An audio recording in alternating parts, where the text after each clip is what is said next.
I think we can start. Dear all, my name is Daniel Julic. I'm the Director of the Office of Equal Opportunities of the City of Heidelberg, and at the same time, Vice President of the European Coalition of Cities Against Racism. In the name of QUEEN, the Queer European Asylum Network, I want to thank you for joining us in the second part of our symposium, especially after this dense conversation we had in the first panel. We want to talk about solidarity. LGBTIQ activists currently face growing opposition across Europe. The LGBTIQ community, especially in many Central, Eastern, and Southeastern European countries, is increasingly exposed to institutional anti-LGBTIQ rhetoric and homo and transphobic attitudes, resulting in various forms of political and societal discrimination.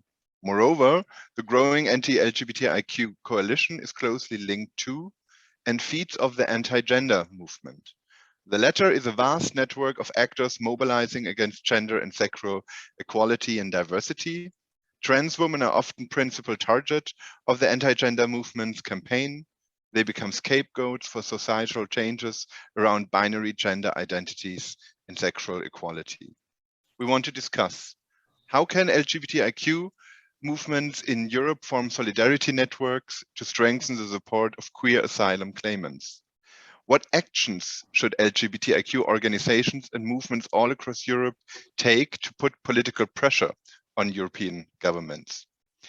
Before I hand over to Lilith Raza, who will moderate the interventions in the first part of the panel, and will introduce also our wonderful lineup of speakers to discuss these issues, I want to inform you about some housekeeping rules for a productive meeting. So I want to ask you to please keep your mics and cameras switched off during the conversation. The introduction, you already saw it, and the presentations will be recorded in the speaker view. The Q&A in the breakout rooms we have planned later will not be recorded. For the Q&A, you will be able to submit questions via the chat function below to the moderators directly throughout the Zoom meeting. So you can already, when you have already ideas and questions during the interventions, please feel free to type it in the chat. And please note that we won't be able to answer any case-specific questions you might have, as we unfortunately can't offer support to individual cases now during the meeting. If you need advice regarding your case, please visit the Queer European Asylum website under www.queereuropeanasylum.org, where you find some useful links and also access to counseling institutions and experts. And please follow us also on Twitter under Queer Euro Asylum and tweet about the symposium using the hashtags Queer Dublin and Queer Asylum. Our event will start with 4 interventions by our roundtable of experts. Afterwards, we will have a discussion. There's time for a Q&A in the plenary. And as I already said, you can submit questions via the chat function during the interventions. In the second part, you all have the possibility to discuss these issues further with us in our breakout rooms, moderated by our experts, and we will together develop political recommendations that are, again, in the end, will be collected in the plenary. But now we'll hand over to Lilith Raza. I'm very happy to be your co-chair for this session today. Lilith is one of the leading experts on LGBTIQ asylum in Germany.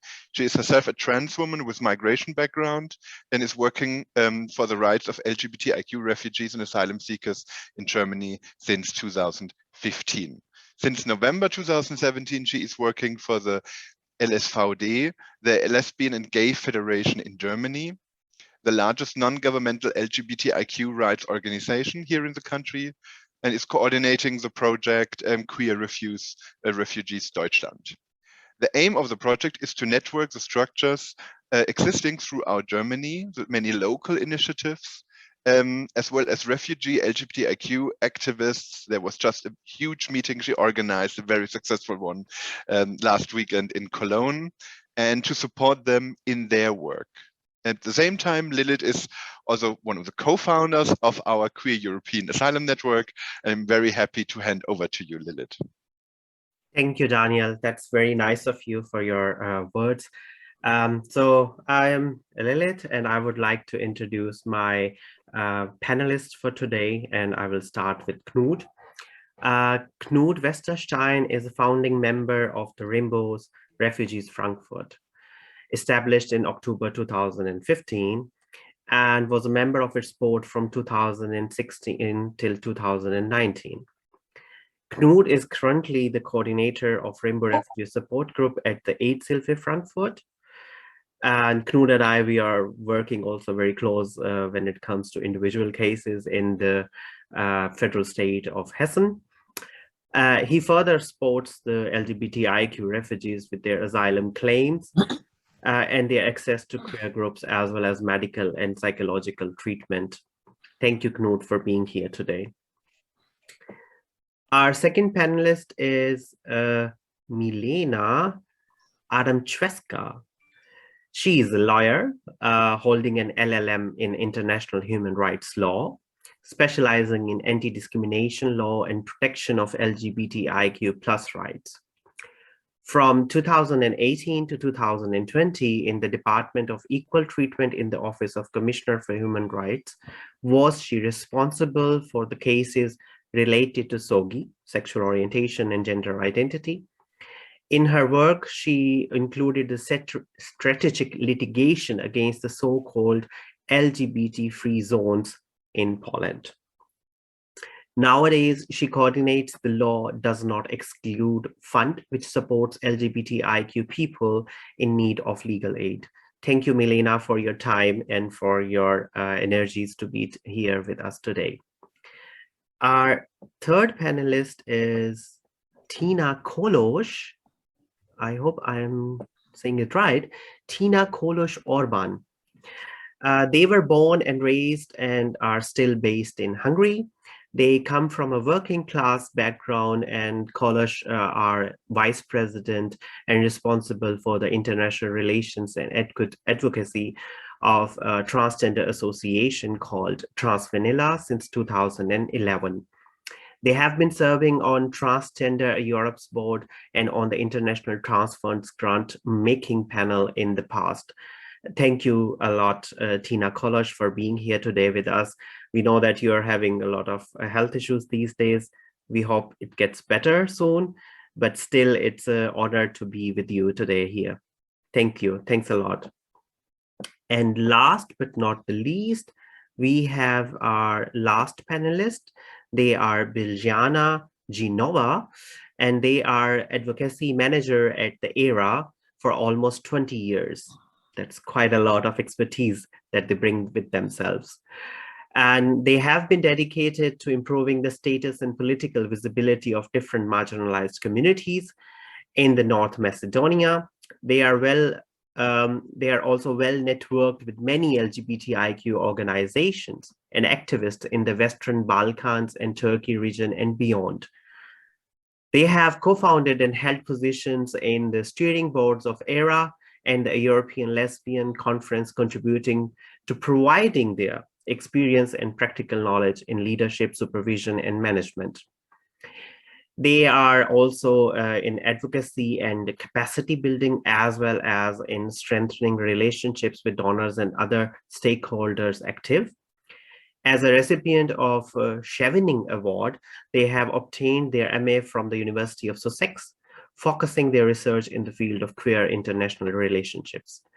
Thank you, Biljana Ginova, for being here today with us, and thanks a lot for your time and your energies to speak about the very important topic, which is about the networking and solidarity regarding the LGBTIQ movements in Germany and in Eastern Europe. So now I will hand it over to my colleague from Germany, Knut Westerstein. He will present his presentation, and then we will move towards the other panelists. Thank you, Knut, for being here. The stage is yours. Thank you, Lilith, for this warm introduction here. And yeah, thank you that I can be here and share my perspective and what I saw on the cases of queer asylum seekers from who have Dublin cases, who are in Germany, and who have Dublin cases in European countries from the Western Balkan and East Europe. So just to give you a rough impression of what I am doing, I'm doing the counseling of queer asylum seekers here in Frankfurt. Our work is state-sponsored work. We are receiving the money for our work from the government of the federal state of Hessen, and we have started this project in 2017, and since then there have been roughly 300 asylum seekers with a LGBT background who have been coming to our offer to reach out to us and who we could support. I thought it would be good to start off with some statistics. Statistics is always maybe helpful to get a better impression on how many cases there would be and how often it affects the cases of queer asylum seekers when they are here in Germany, that they have a Dublin case. So I would like to show you the figures. So the figures of the Dublin cases in the German asylum systems, the source is the German Bundestag, and it came out on the 21st of June in 2022. First of all, I would like to give you the impression on how many people have a so-called Dublin case when they start their asylum process here in Germany. And so I'm giving you the numbers of the takeover requests from Germany to European members of the Dublin regulation in 2020. And yeah, it is a very high number. It's 30,135 from all asylum applications. It's 29.4%. So you can imagine it is a topic which is, of course, occurring very often when we are having LGBT asylum seekers coming to our offer. I listed up the top 4 European countries takeover requests from Germany. So you have an imagination which countries usually the asylum seekers, also the queer asylum seekers, would arrive at, and when they're coming to Germany to start their asylum process, which countries would be identified for them that they would have to go through their asylum process due to the Dublin regulation. So top 4 is Greece. It has 22.4%. That's a very high number. Italy, 17.6%. France, 11.1%, and Sweden, 8.5%. So this, summing it up, it is more than 50% already. As we're discussing the matter of the Dublin cases from the German perspective, who could have, for example, a visa from Poland or for another country from the Eastern Europe or from the Western Balkan. I would like to give you the figures which we have there.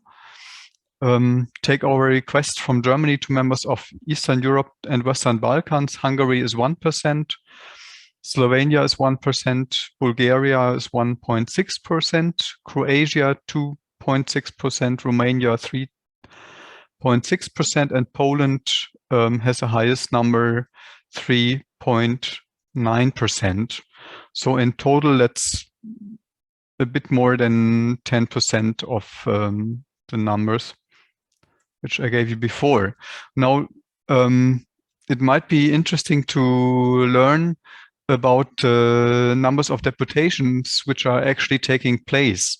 And we have to say that in 2020, it was quite a low number, but that was mainly to the pandemic and to the travel restrictions. But nevertheless, it might be interesting to also see where people would be sent to when deportation works out in regard to the Dublin regulation.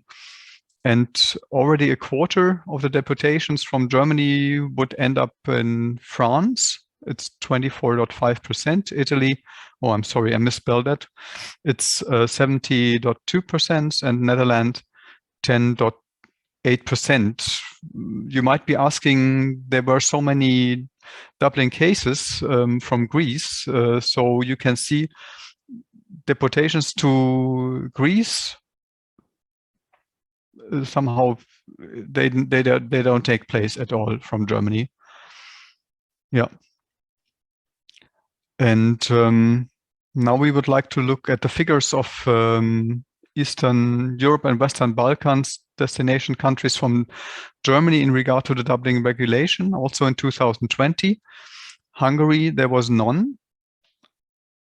And yeah, I would like to emphasize, of course, this is the number of all. It's not about LGBT asylum seekers, of course. It's about just all the asylum seekers. And Hungary, actually, there was no deportation from Germany to Hungary since 2017. I just learned that there was one deportation to Hungary in the beginning of this year, 2021. Yeah, the other figures are Bulgaria, 0.6%, Romania, 0.9%, Croatia, 0.9%, Czech Republic, 2%, and Poland, 4.5%. So what we see is that the deportations to Poland from the asylum seekers, if they have a Dublin case, they seem to work fairly well from the view of the German government. Well, now I would like to speak about my personal experiences, which I had since I've been dealing with LGBT asylum cases and rainbow refugees support. We had since 2017 5 cases where there was a Dublin case and the destination was either in Eastern Europe. Yeah, it was in Eastern Europe. There was none to Western Balkan countries. So there were 3 to Poland, 1 to Slovenia, and 1 Romania. All of them were homosexual men. And yeah, just if the asylum seeker has a Dublin case, it doesn't necessarily mean that a deportation will take place. So I would like to give you also those numbers. The deportation carried out, which we saw, were both, no, 1 was to Poland and 1 was to Slovenia. And we have been speaking, we learned before that there is a deportation deadline. It could be either 6 months or it could be up to 18 months. And 2 of our cases, there the deportation deadline expired. And therefore, Germany took over the asylum process. And in 1 case, the BAMF declared the self-entry.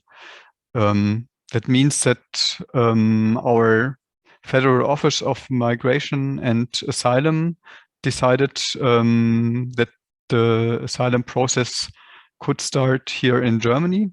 And that was in the case of a homosexual man from Iraq who had a Dublin case in Poland. His case was special because we were having we could keep it at court. Usually the administration courts in Germany who are responsible for the cases of the asylum seekers are giving negative decisions very fastly if a Dublin case asylum seeker would go to court and fight for a positive decision. But in his case, it was that the judge saw that the person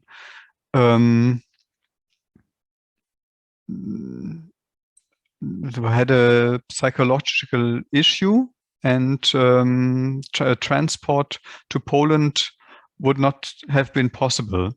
And therefore, it took a long time for the case where it was still at court. And at some point, the BAMF decided that it would step in and take over the asylum case by themselves, which we, of course, were very happy to learn about.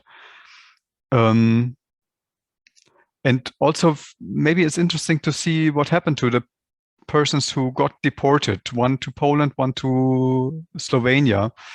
The person who got deported to Poland actually, in the end, decided to take back his asylum case and went back to the country which he fled from, which was Azerbaijan.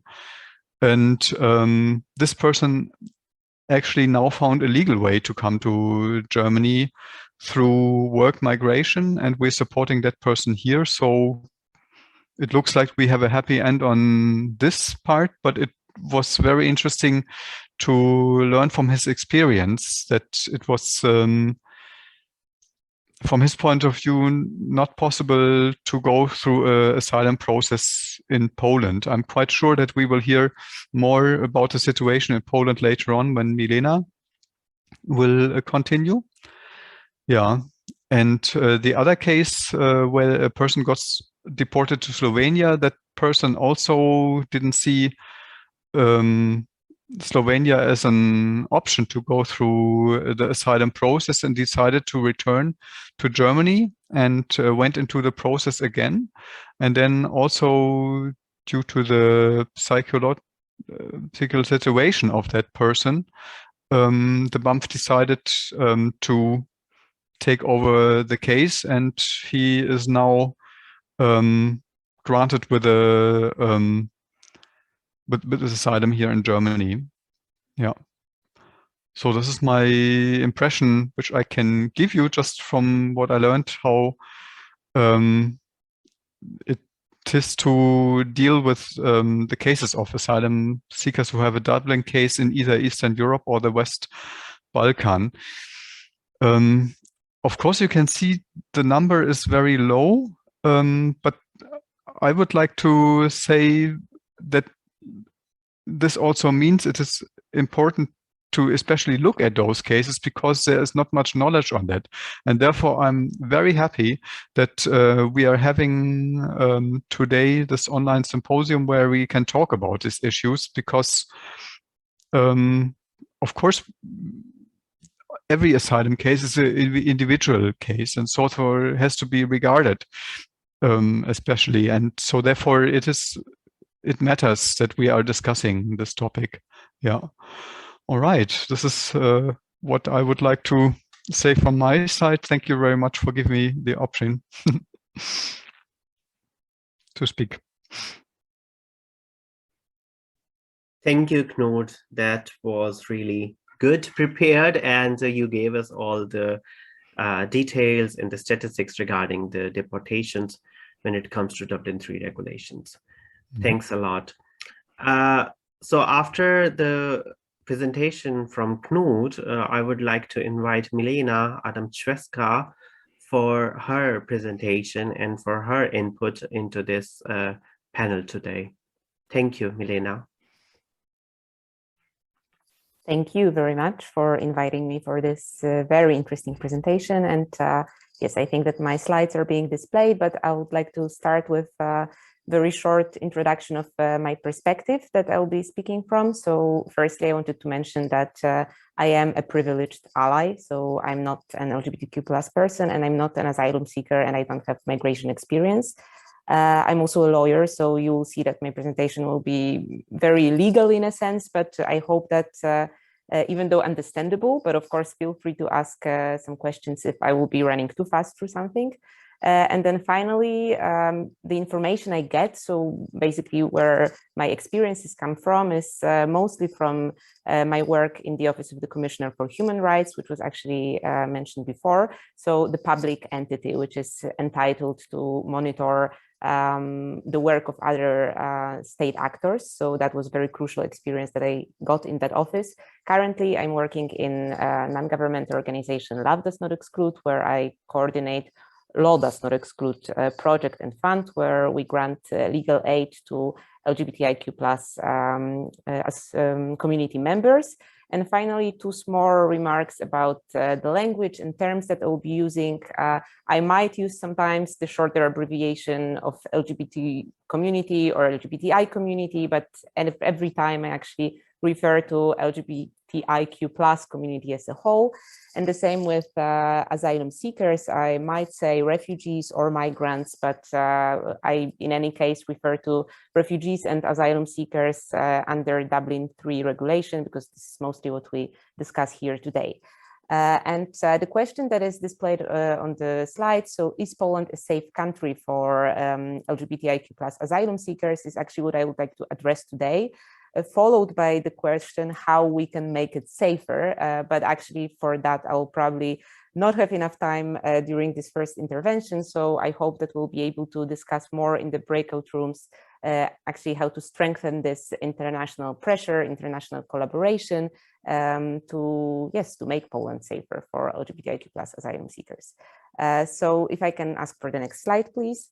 The question can be actually addressed from different angles, because of course there is the legal perspective for all the problems that LGBTIQ+ asylum seekers face, but this is very strongly related also to the social perspective, so the social attitudes, and one actually influenced the other.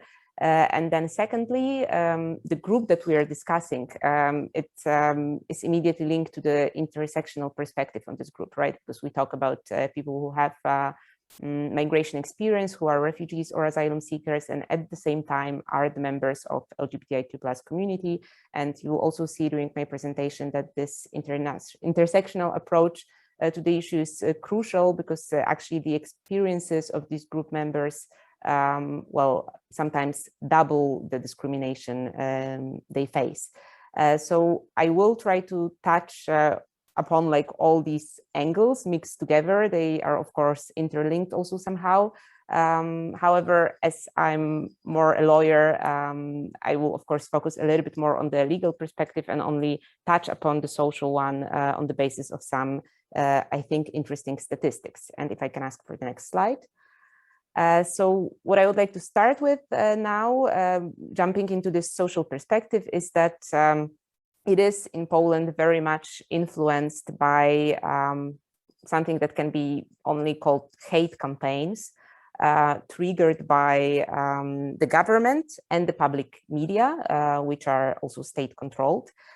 So mostly during the national elections, parliamentary elections, the current ruling party, Law and Justice, found this political move of choosing an enemy, choosing the other group, right? And using hate and prejudice towards that group for political aims. In 2015 elections, refugees were that group, and what you can see on the slide are front pages of some very far right magazines, which actually say the refugees come, they invade Poland, thousands of Arabs will invade Poland, and so on. This is the rhetoric that was very much visible in 2015 everywhere, and you'll see in a moment how it actually influenced social attitudes.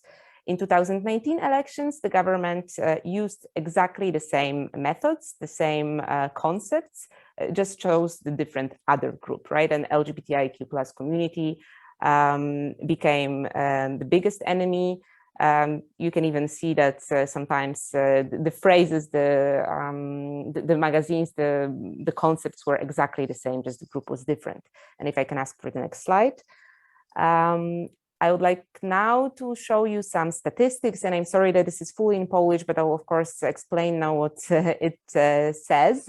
So these are actually very interesting poll results conducted for the Commissioner for Human Rights in 2020 for the report on social perspective on discrimination. The question asked to the group was very simple. So whether you would like to have Ukrainian person, Muslim person, gay or mentally disabled person, as someone living in Poland and having citizens' rights, then as someone teaching your children at school, as your neighbor, as your coworker, and as someone taking care of you in the hospital.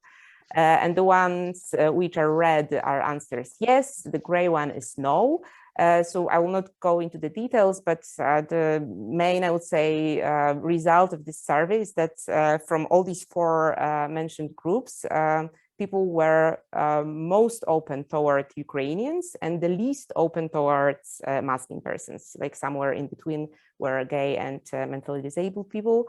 Well, I think that it is a very interesting, I would say, result also in the view of discussing the social attitudes towards migrants.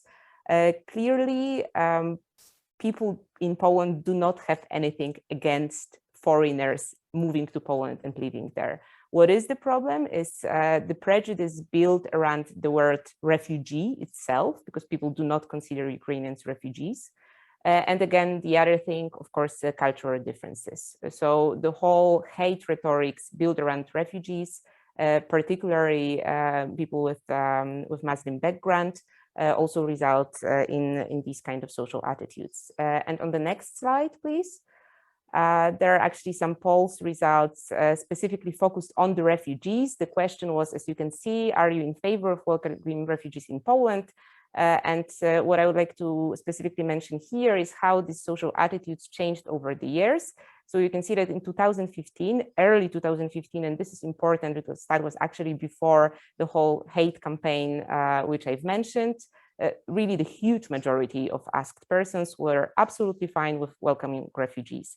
That significantly changed in 2017, also due to, I would say, political events around Europe and situation around migration, but actually started to grow again as during 2020 and 2021, this hate campaign was focused on LGBTIQ+ community, not migrants. So in 2021, the results are slightly better than in 2017. I'm a little bit afraid that the same poll conducted now in November would already show, again, worse results, considering the fact that now during the situation on the border with Belarus, again, public media are full of hate rhetorics towards refugees. And the next slide, please. Actually, we jump to social attitudes towards LGBTIQ+ community per se. Here are, I would say, results of the same polls conducted over the years. Maybe the differences are not that huge, but actually what I would like to stress is that the gray bar, so the one which says 24% in 2019, this is the question, like whether you consider people being homosexual to be normal and to be not normal and to not be tolerated. So 24% people answered yes to that question, and I'm really worried with these results because I consider that very high number. And the next slide, please, is actually showing the results of the very big Fundamental Rights Agency survey conducted in 2020 among the members of LGBTIQ+ community. So the results of Poland were, in all the questions asked, much worse than the average EU. So I would say the main conclusions are that really the majority of community members in Poland are afraid to hold hands with their partners in public, are afraid that they might be discriminated or harassed, or also the number of people who are actually discriminated and harassed are also very high. And the next slide, please. These are just some examples of how this hate campaign and rhetorics is transferred into practice in a sense. So, of course, very well-known case of LGBTI freedom zones.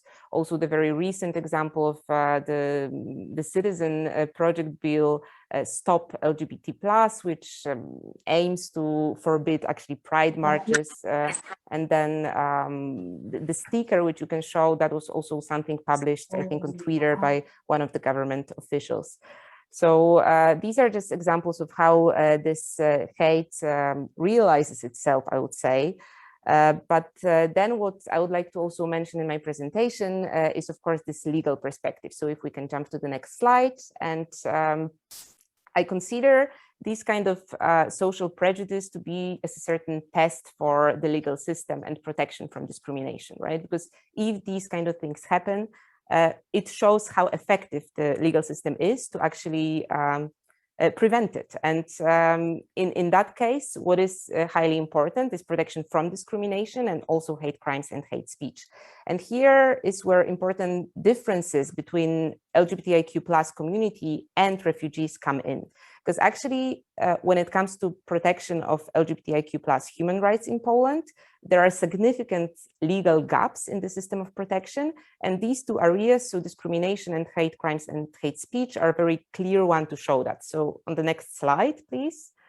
We can see like a very overview of the Act on Equal Treatment in Poland, and actually protection from, well, discrimination based on sexual orientation is actually forbidden in that act only in the area of employment, while discrimination on the basis of race, ethnicity, nationality, or citizenship is forbidden in all the mentioned areas. So I will not go into details why it is that. However, like this table, I think, clearly shows that really the Act on Equal Treatment has significant gaps, and sexual orientation is one of these areas which would need certainly to be amended.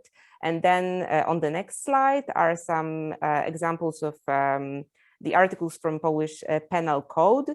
Again, that refers to hate crimes and hate speech, which are actually in Poland considered to be more severe and specific types of crimes, only when they are conducted on the, well, because of prejudice towards nationality, ethnicity, race, or religion identity. So if someone commits hate crime or hate speech towards LGBTIQ+ community member on the basis of sexual orientation or gender identity, this is not considered to be a hate crime in our penal code. It doesn't mean that it is allowed. Of course, there are still constitutional provisions, for example, that can guarantee protection, but the penal code itself doesn't consider it to be a hate crime. And if we can jump to the next slide, because these two mentioned areas, so discrimination and hate crimes and hate speech, are actually for years considered by ILGA Europe in the yearly Rainbow Europe Index map to be the areas where Poland gets 0% of points. In general, Poland, in the latest Rainbow Europe Index, so in 2021, is the EU country with the least number of points. And among all 49 European countries considered, it holds 43rd place. So it is very low. It is actually lower than in the previous years. And besides the two areas which I've already mentioned, so discrimination and hate crimes, also we yearly get 0 points for family rights. This is due to the fact that in Poland, there is not only no marriage equality, but also no recognition of civil partnerships or like any way to legally recognize same-sex partnerships. There is, of course, also no second parent adoption, no joint adoption, also a lot of difficulties with recognizing family relations established in the other EU member states when someone moves back to Poland. There are also lots of problems that trans community is facing. Legal gender recognition is possible, but it is very difficult in like highly human rights violating procedure, I would say. Well, we get some points in the index for that area, but certainly not it's not looking as it should be. And if we can jump to the next slide, what I would like to mention is that what I've discussed a moment ago. So I would say the legal overview of the situation of LGBTIQ+ community is a little bit different from, I would say, the legal situation of refugees and migrants. So the difference is that while in the LGBTIQ+ human rights protection, there are mostly significant legal gaps, so no legislation. When it comes to the situation of refugees and asylum seekers, well, the legislation is there, the rules are there. What is wrong is how these laws are used. So all the misuses and abuses of law by the state. And the example could be that just the proceeding itself to obtain the refugee status, which according to the law should last maximum 6 months. In practice, it usually lasts 14.5 months and sometimes even 2 years. For example, the other case of conditions in detention facilities for migrants, so the rules are there, but the recent, for example, inspections conducted by the National Torture Prevention Mechanism, so this is like the unit of the Ombudsman Office, found out that the conditions are well, actually far from meeting the standards, and that they can aggravate trauma. They mentioned, for example, bars installed in the windows, not even mentioning that the facilities are overcrowded. There are very bad living conditions. Toilets can be half open and in the middle of the room, which actually guarantees no privacy. So the conclusions were that, yes, that they are far from meeting Polish law requirements, not even speaking about international requirements. And jumping to the next slide, and at the same time to the sort of summary, as I'm running out of time, I wanted to mention that there are 3 ways, I would say, that Poland violates currently international standards, which apply, of course, in Poland as well. But first way are the legal gaps. So the case mostly of LGBTIQ+ community, where, as I said, there are no provisions. Then the second example is the practice of state actors. So the laws are there, but then, yeah, they are applied wrongly. And the third case is actually the violation of international standards in the Polish national legislation itself. This is, of course, from the legal perspective, the most dangerous example, because this is the case where we actually have national law which violates international law. And example here can be the latest change in Polish legal system, which actually legalized pushbacks in the context of the situation of on the Belarusian border. So to answer the question on the next slide, please, what could be the solution, and to already introduce maybe shortly discussion which we can have in the breakout room or during the Q&A. Of course, there are ways to make it better, and there is like a huge work of civil society organization, which I have also a great honor to represent right now. And there is endless support needed for these organizations and for the ways of strengthening our collaboration. Also, as a lawyer, I always have to mention strategic litigation, because I consider it to be a very powerful tool, not only on the national ground, but also in the international courts. And this is, of course, an area where support is also very much welcomed. There are lots of mechanisms like amicus curiae interventions, which can be submitted to the courts by states in the Luxembourg court, and of course by non-government organizations as well. There's a way of international pressuring, again, on the state level and non-state level, and I'm also very happy to discuss that a little bit. And yeah, in general, something that can be called international collaboration. I think this is our way forward to make the situation better. And I'm very sorry for drawing this probably a little bit black picture, but I hope that these few ideas in the end will not leave you with only bad thoughts about what I've been speaking about, but I thought that it's very important to give you also this overview. Thank you. Thank you, Milena, for this powerful presentation and letting us know what is the legal situation in the country regarding LGBTIQ+ people and with regard to also refugees. So now I will move on to our next speaker. They are Tina Kolos-Orban, and they are going to present their topic on the trans refugees in Hungary. Thank you, Tina, for being here today once again. The stage is yours.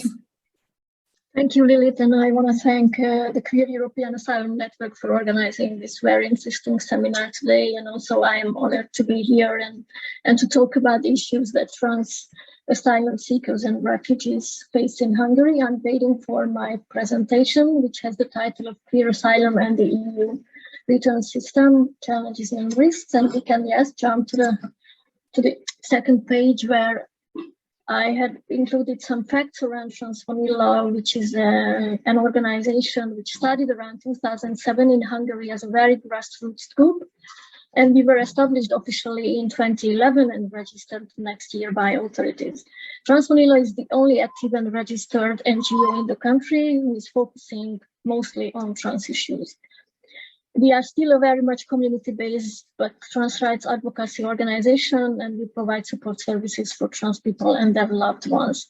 And as you can see, I'm not a legal expert. I don't consider myself to be an expert on asylum, but I consider myself to be an expert on trans issues. And the first asylum case that we provided assistance with Transvanilla was in 2013, so 8 years ago. We are in contact with asylum seekers who are trans and who happen to arrive to Hungary. And I will later share more details around that with you. And I am the vice president of the organization, and I'm responsible for international relations and advocacy we do. So on the next slide, I had put together some basic information, I think, which provide a basis for the things that I would like to share. So there is a common European asylum system which sets minimum standards for the treatment of all asylum seekers and their claims in all of the European Union member states. There are references to subject issues. There are general provisions that affect how LGBT plus people experience asylum in the EU. And in theory, all asylum seekers should face similar situation of how they and their cases are treated across the EU. So it's basically logical that the Dublin regulation makes sense. That's a system to determine the member state responsible for examining a given asylum application. And in theory, the situation is the same or somewhat similar in all the countries. And on the next slide, I will present what trans and gender diverse asylum seekers need wherever they apply for asylum. And I use trans and gender diverse because of the global context of it. In Hungary, we mostly talk about trans and gender non-conform people, but I believe that this terminology is more adaptive to the global situation because the binary system that we do have in the EU is not the same all around on our globe. So the basis for the claims of trans and gender diverse asylum seekers might be related to their gender identity or gender expression and might not. But irrelevant to that fact, they all need a safe place to stay and they do need some privacy. And that is the very first thing that asylum seekers face when they arrive somewhere and they apply for asylum. And it's in many countries in Europe, it's not given.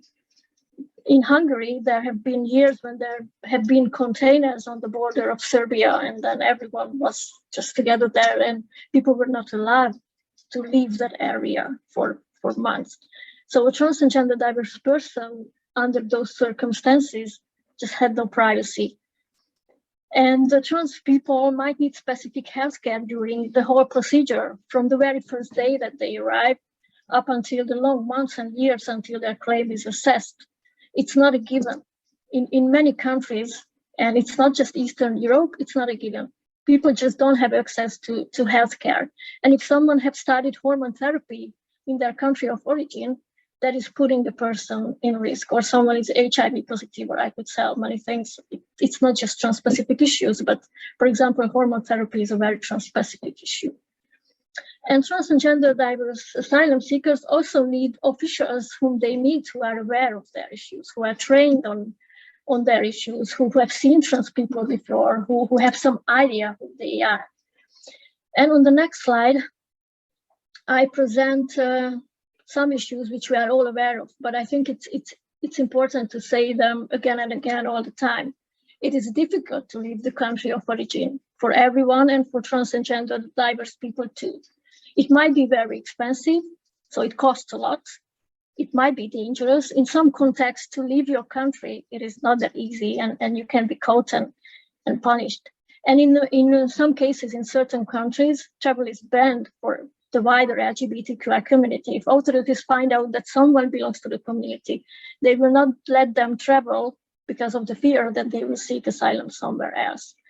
So after leaving the country of origin, taking all the risks, hoping that they will come to a region where they will be safe, then they are meeting with challenges. And I will describe them on the next slide. First thing, which I have already mentioned, how authorities detect trans status.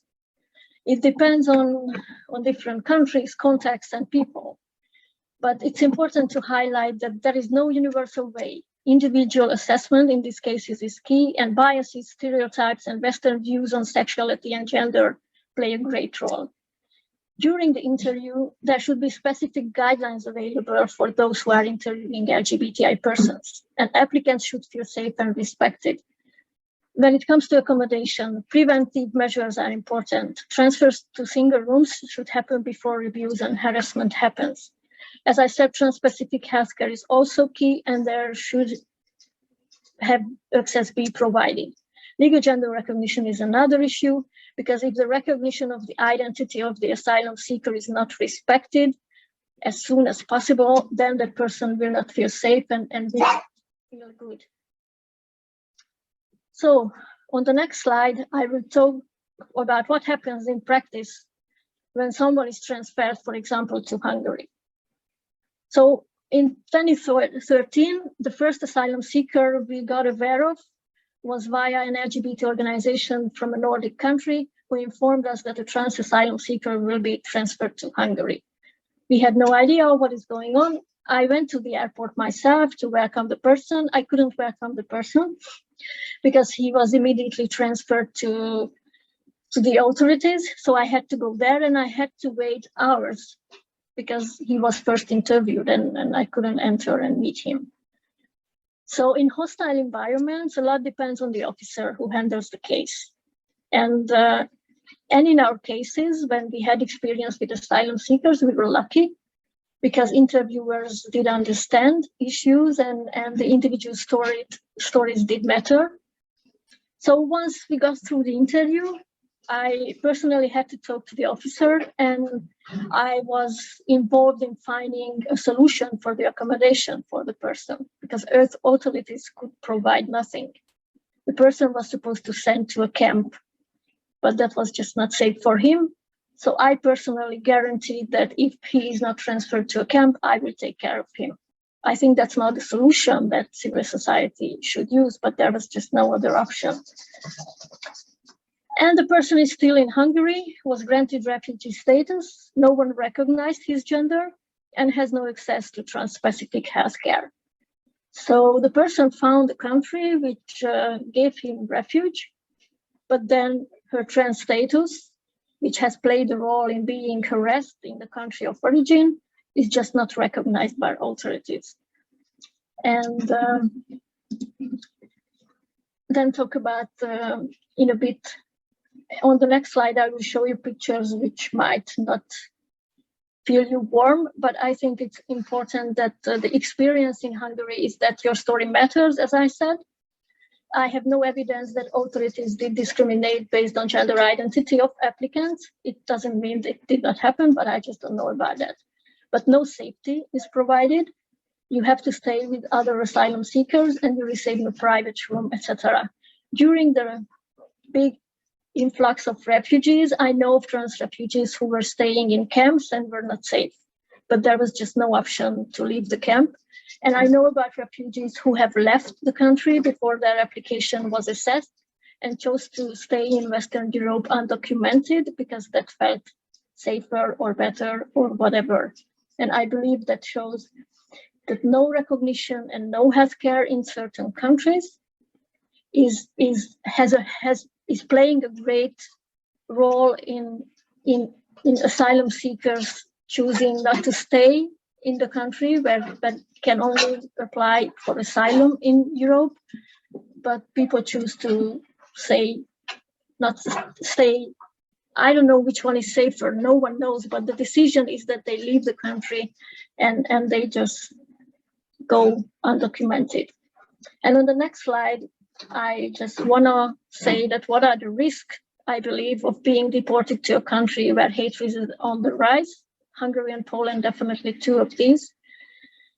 And I believe that transferring back and applying the Dublin regulation to these countries is putting the life of trans people in risk.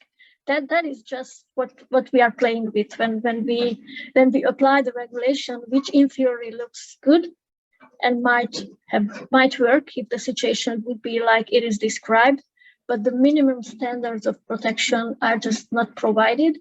So I think on the next slide, what would be needed is that the common European asylum system should ensure the same procedure in every member state. And if that's not possible, and I believe that is not possible today, until there's no application of the Dublin regulation in cases of trans or gender diverse asylum seekers to the countries which are not welcoming them and which are putting their life in danger.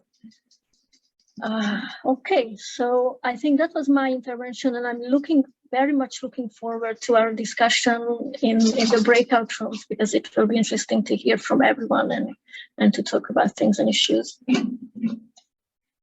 Thank you, Tina Kolos. Your input is amazing, and I am really happy to know that you have been working with trans refugees in that area. It's an honor to have you here with us, and thank you a lot, even because you are also having some issues with your health. Still, you came to present your topic. Thanks a lot once again. So last but not the least, I would like to go to Biljana Genova, and they are going to present their topic on the West Balkan countries and have a discussion with us. Thank you, Biljana, for being here today. The stage is yours. Thank you very much, Lilith. And thank you for inviting me to this online symposium to speak on behalf of my organization, ERA. The name of our organization is LGBTI Equal Rights Association for Western Balkans and Turkey. And before I start sharing my intervention, I'd like to share a few words about us, who we are, for those who don't know us. We are an association of 74 currently LGBTIQ member organizations coming from 9 countries in Western Balkan and Turkey. Our mission is to inspire positive change in society, to promote and advocate for the human rights of people of all sexual orientations, gender identities, expressions, and sex characteristics by facilitating cooperation among all relevant stakeholders and ensuring sustainable and resilient LGBTIQ movement in the region. As you can guess, I was reading this. I didn't know it by heart, but I wanted you to know what is our mission and where are we placed. However, this undoubtedly includes LGBTIQ refugees, migrants, and asylum seekers. I would also like to point out that we at ERA do not engage directly with any of the populations. However, we do provide support to our member organizations in their work, who are actually working directly with all LGBTIQ populations in the region. And we provide the support mainly through supporting their advocacy efforts, strengthening capacities, ensuring collaborations with partners in the region and internationally, with providing financial support and similar.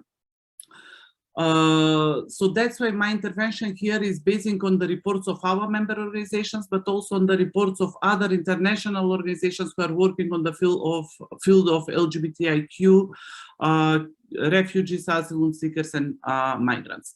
And those reports are mainly showing that they are reporting that lesbian, gay, bisexual, transgender, intersex, and queer people around the world are facing severe violations of their human rights on account of their SOGS characteristics. Most of them are fleeing their country, running away from violence, discrimination, and harassment, only very often to face all those oppressions while en route, at the borders, at the reception, or at the final destinations. Sexual and gender minorities, as it was stated also earlier by Milena, they have rights to seek international protections when their rights and well-being is endangered. However, according to the Fundamental Rights Association reports, the implementation of EU asylum directives varies significantly across the region. FRA notes that, for example, there are no official statistics of the number of asylum claims based on the sexual orientation and gender identity, which makes it much more difficult to tailor the service based on the actual needs of asylum seekers. We are talking here about the structural or systematic solutions, not ad hoc interventions coming usually from LGBTIQ organizations. Only a few European member states have specific national guidelines for interviewing LGBTIQ people, leaving the vast majority without proper access to care and protection. Civil society representatives note that eligibility interviews are often too short and lack of any specific attention to persecution based on sexual orientation and gender identity. According to the NGOs, asylum officers tend to have quite stereotypical views on sexual orientation and on gender identity that they are imposing on the people who are interviewed. In most of the EU member states, there are no special accommodation facilities for LGBTIQ people. Often, there are some special measures that these states are taking, and especially when there is a documented case of violence or harassment, and in that case, these people are removed in single rooms or isolated areas. However, these systems are lacking of any preventive measures of this kind of violence or harassment incidents to happen in the first place. It goes in this line that most of the incidents of violence and harassment by bias against LGBTIQ asylum seekers are not reported and they are not recorded. And that's why these people are living in this kind of conditions for a quite prolonged time. There are insufficient guidelines on providing specific healthcare, especially hormonal therapy or HIV medicines to LGBTIQ people and particularly to transgender people who already start their treatments in their countries. And this, of course, we all know that can have severe consequences on their health and their well-being on a long run. In this line of concerns, these lines of concerns shares also the Council of Europe, who has documented that the international standards are interpreted, are applied differently in different European countries. Which in some cases prevents LGBTI asylum seekers from being granted the protection they need. The reports from our partner organizations who work in the region confirm that the majority of LGBTIQ asylum seekers in the Western Balkans are facing a lack of any LGBTI specific services. They face lack of support in the integration process, lack of communication with LGBTI specialized organizations, lack of access to health services, including general healthcare and specific healthcare, such as trans-specific and HIV treatment. And again, I'm talking about systematic solutions, not about ad hoc interventions from certain LGBTIQ or human rights organizations. Of course, these challenges have been significantly accelerated in the time of COVID pandemic. hopefully we are seeing the end of this pandemic, but the years that has passed, they imposed significant threats to the LGBTIQ refugees, migrants, and asylum seekers. Our organizations, as well as the international community, including the Queer European Asylum Network, has concluded that the pandemic that during the pandemic, there was a higher risk of isolation and trauma re-triggering for queer refugees, migrants, and asylum seekers. They faced with overcrowded centers, and they've been exposed to even greater violence and harassment.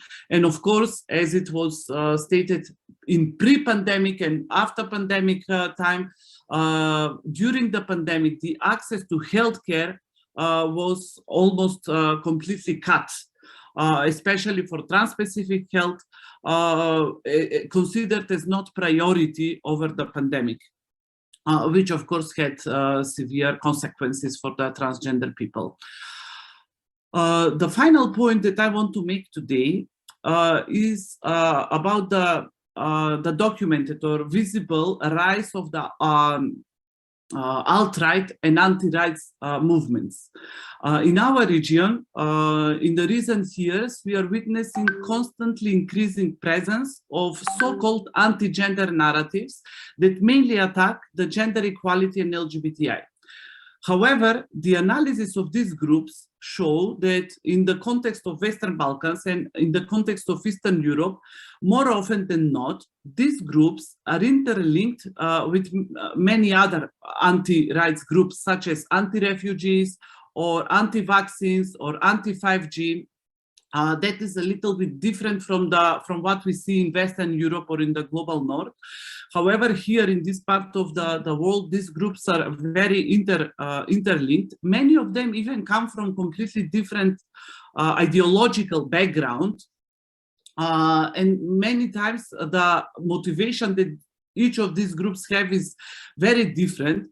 However, it seems that it's very easy for them to unite in the hatred against LGBTIQ people, hatred against refugees, or hatred against anyone who does not fit in their cis heteronormative and patriarchal worldview.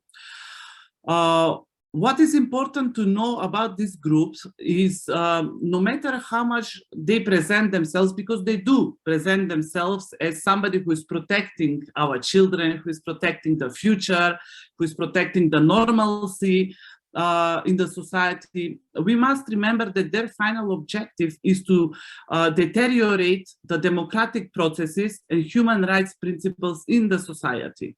Their aim is I quote this several different reports, but their aim is to deteriorate the democratic, is to preserve the domination of one population over the others. And of course, that population whose power is preserved with help of these movements is the one of the white, rich, heterosexual, cisgender men coming from the global north over the rest. And in doing so, they are taking different avenues, and most often the avenues they're taking are direct attacks to people coming from gender and sexual minorities, and particularly those who come from intersectional background, such as queer refugees, migrants, and asylum seekers.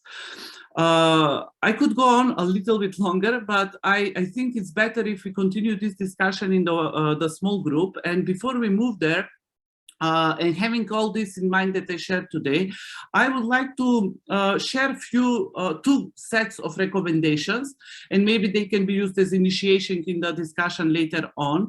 So one set of the recommendation I'm giving for the states, and the other one is for our movement. So the recommendation for the states, based on the communication with our members, are that states should ensure that the laws explicitly recognize a well-founded fear of persecution on the basis of sexual orientation, gender identity, and sex characteristic as valid grounds for recognition as a refugee. Second, the states to introduce mandatory training on LGBTIQ specific issues and concerns for all those involved in the asylum procedures.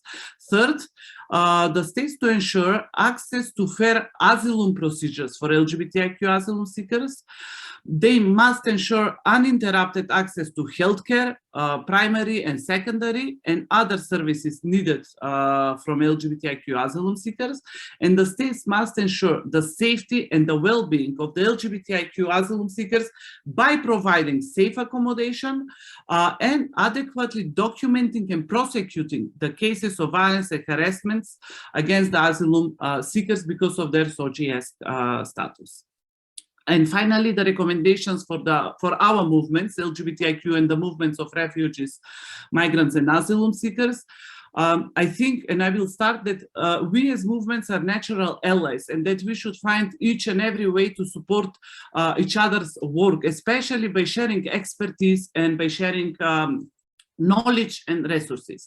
When possible, LGBTIQ organizations to introduce programs for support of refugees, migrants, and asylum seekers, and to do so in partnership with specialized organizations, human rights lawyers who are working in this field.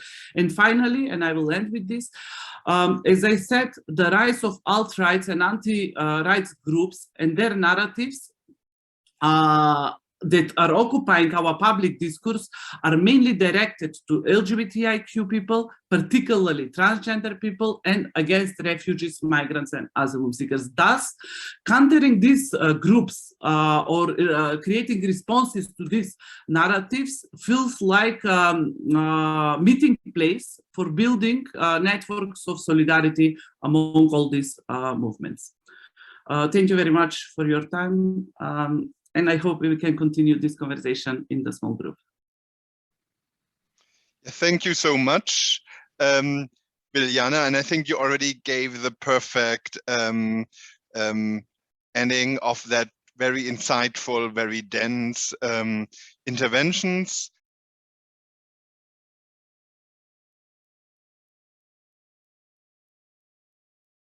We are moving back from our breakout rooms. At least we in our room had a very, very intensive discussions and already some really, really interesting ideas. Lilith, do you want to start?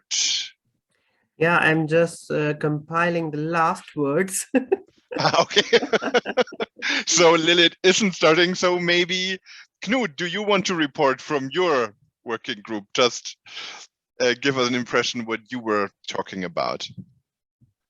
Well, what would I say? The thing is that we had a absolutely interesting discussion where we exchanged information. We don't have maybe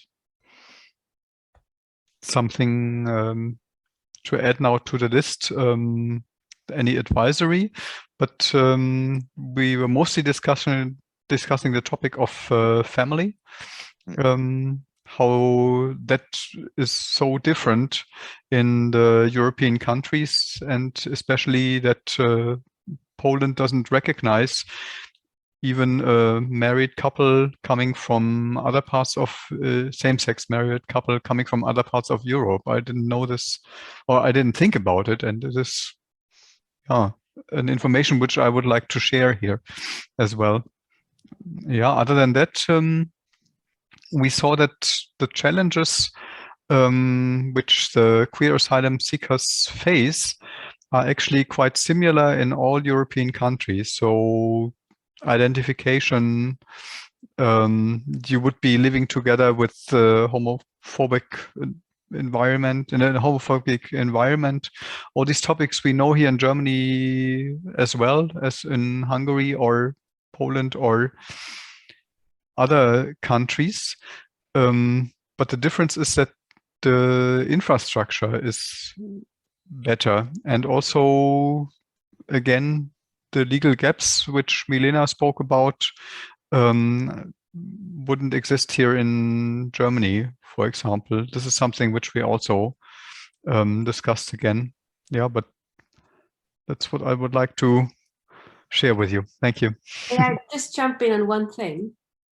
Because I think this is something that will stick with me now for the whole day, that Philip Brown just introduces to the technique of online marriages in Utah.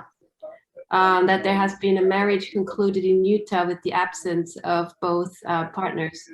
And this is something that the German government is recognizing in Germany, where essentially, same-sex people like anyone else could get married in Germany and then have a recognized marriage in Germany. And obviously the question is like, what would that mean anyways for, you know, for migration, but also in this particular asylum context?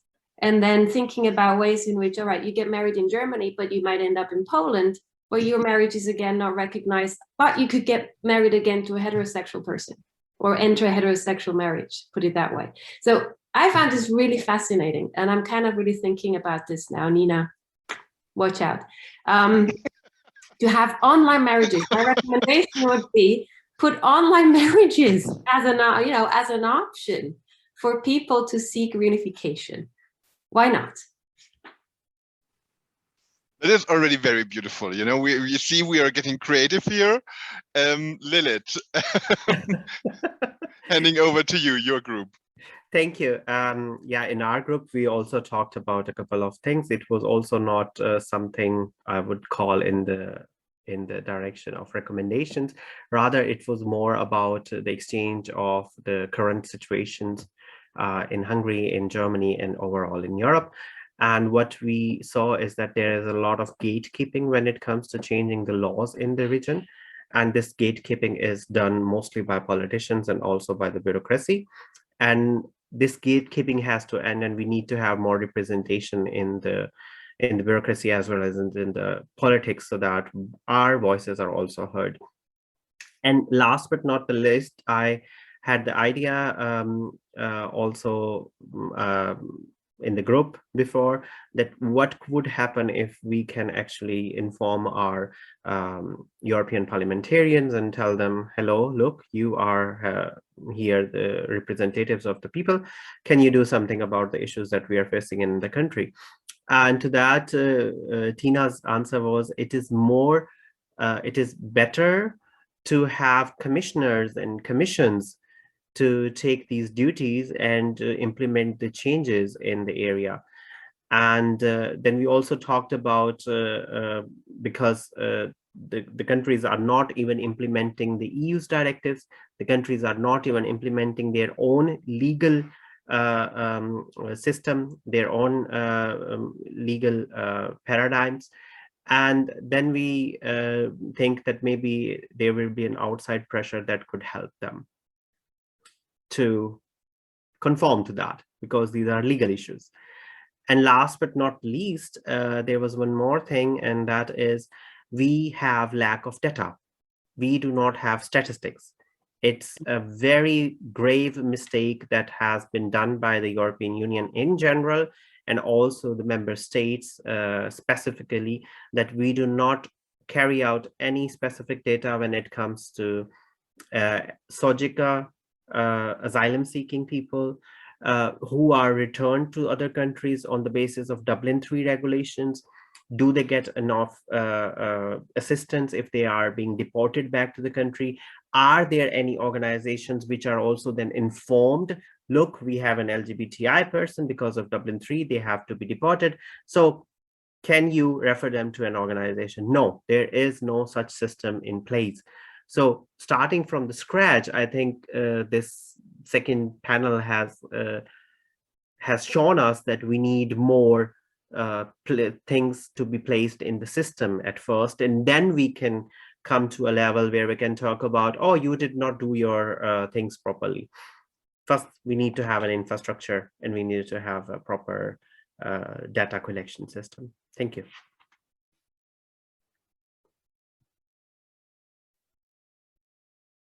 Thank you so much, Lilith. Now going to our group. I made some notes. Gesa, Biljana, do you want to talk first about your ideas, or should I start? You can start. Okay. Yeah, yo. Okay, perfect. Stop for us. I'm very happy.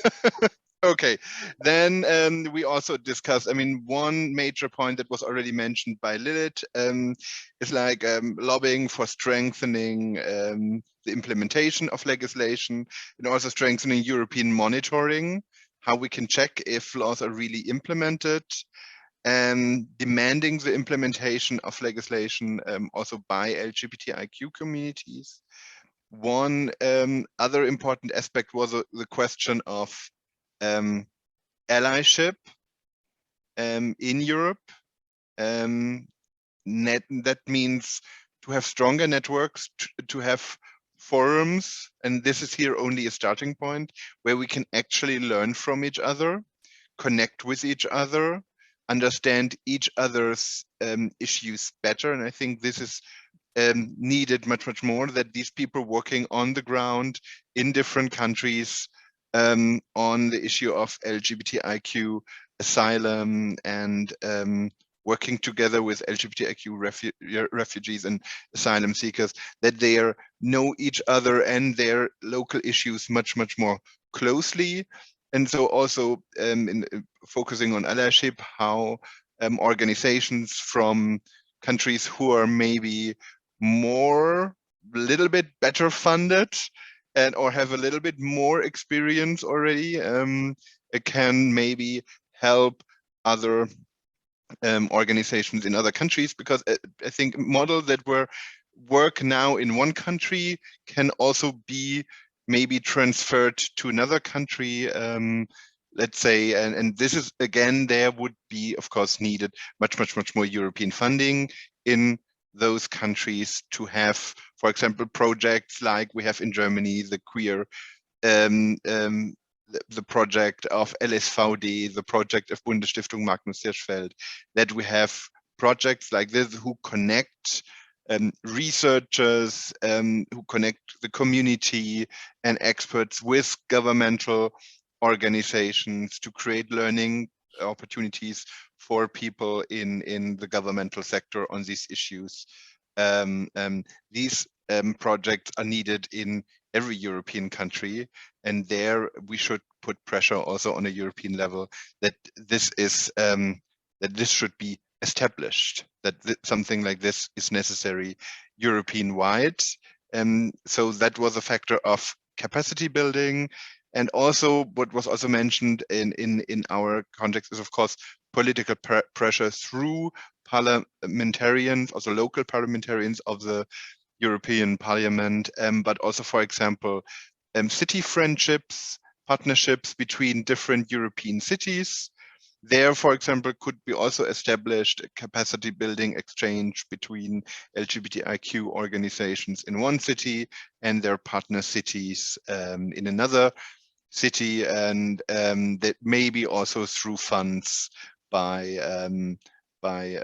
authorities in one of the countries that has actually a little bit more money to support these kind of structures. These just a first few ideas from I noted. Do you have something to add, Biljana, Gesa, and the others in our group?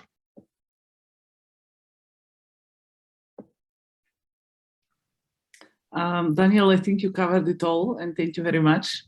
I just want to add one thing that I did not manage to comment it there. We had to move in the plenary.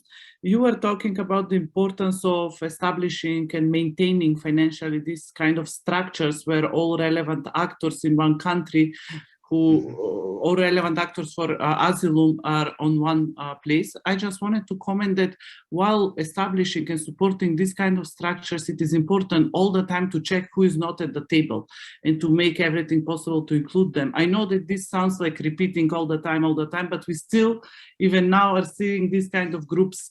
And for example, I know that when the Commission for Refugees, the State Commission for Refugees was established in North Macedonia, there was no organization working with LGBTIQ sitting there. There was no organization of people with disabilities sitting there or any other specificities. There were only two organizations who did not have expertise or knowledge to cover all these information or concerns by these populations. And I would like to end that very few, in this context of asylum, very few officers, state officers, are understanding intersectional discrimination, and that is the key for queer refugees and queer asylum seekers, especially those who come with trans experience or those who come with disabilities, etc., etc. It goes even further. I just wanted to share it before we end this panel. Thank you so much, Biljana. And I think, are there other comments? If not, I would hand over to Lilith. Thank you, Daniel. I would still encourage people, we still have a couple of minutes. If there is any question or if there is any remark regarding the breakout rooms or the discussion in general, you are most welcome.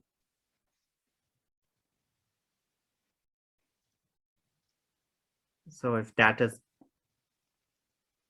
yeah, sure. Please, Usman. Hi, sorry. Hi, can everybody hear me? Okay, hi. So I am, I guess, like not a representative, but I'm like from the Western Europe, Western North Europe, so Britain. I'm sitting in London at the moment, and I was very, first of all, thank you for having all these wonderful discussions. I think I've learned a lot. Just because we are on the topic and considering where Britain is right now in regard to the rest of the Europe, you know, let's not get into it, but we all know. What can the LGBTQ activists from our end in Britain do that would help you in the, and I'm just saying that because somebody brought up that point, I think it was you, Daniel, who said that people who have more resources, you know, they could help out. And when you think about, like, at least it's one of the cities, London is one of the cities which is seen as the queer capital within London, and there's resources compared to some other countries and other cities. So what could we do on our end, considering, keeping in mind the whole shit show that Brexit is and how it might impact or might not impact the activism, if that makes sense? Thank you, Usman. So who would like to answer that? What could the Northwestern European activists do or contribute to the cause?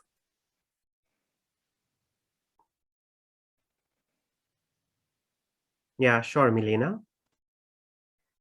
Also, I actually have two ideas, I would say. And the first one is like advocating in your country and for your MPs, for example, to build international pressure on state actors of respective countries, because this is, I think, in most of cases, very effective way to go like a little bit bottom up in a sense. And the other idea, well, I don't like to bring it, but it is true that it is always needed, and it is financial support, because very often LGBTIQ plus, or well, in general, organizations working in human rights in the countries where anti-human rights campaign are run are really facing a lot of financial difficulties. And we, of course, don't get any financial support from the state.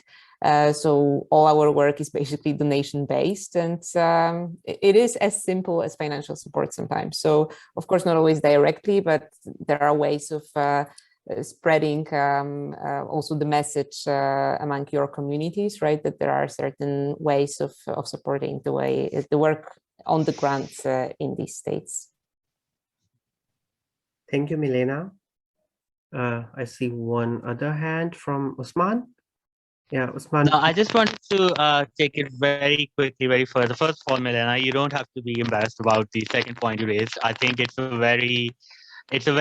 of those things that you don't want to talk about, but money is unfortunately the god of this world, so you have to put up with it. So don't feel embarrassed about it. I just wanted to leave you with this thought. I completely agree with you, because so the thing with London is that Polish community is the second biggest community, and as a result, what we have seen over the recent years, especially the activist challenge to whatever is happening in Poland, the conservative moves that have been taken. So there are now Polish LGBTQ activism that is beginning, and it's supported by the local activist communities.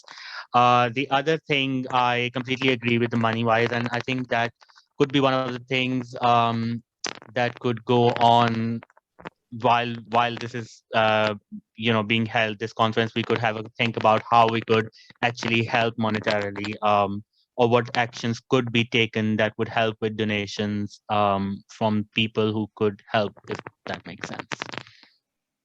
Thank you, Usman.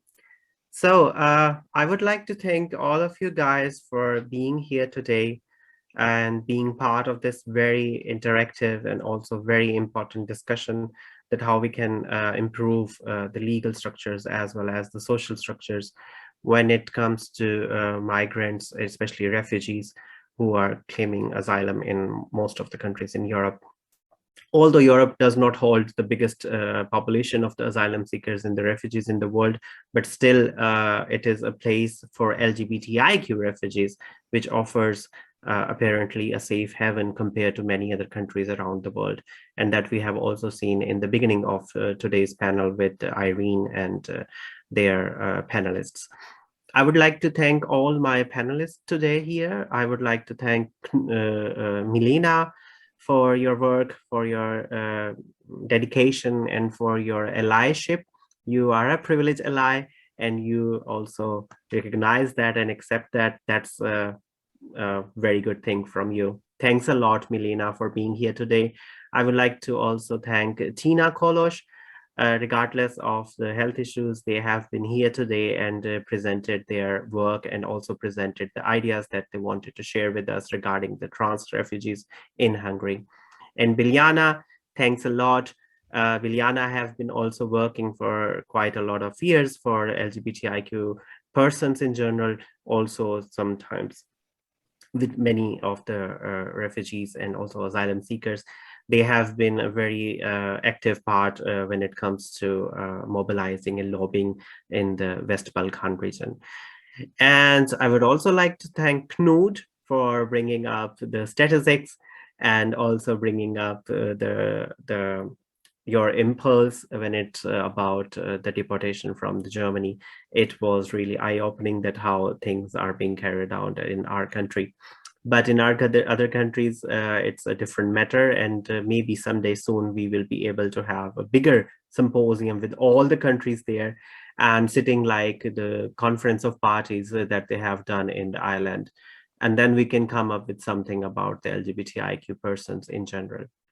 And last but not least, I would like to also thank my co-host for today, my co-moderator, Daniel. It's always a pleasure to work with you, and it's a very learning experience for me as well. Whenever we work together, I get a lot of information and a lot of new insights into the work that you are doing.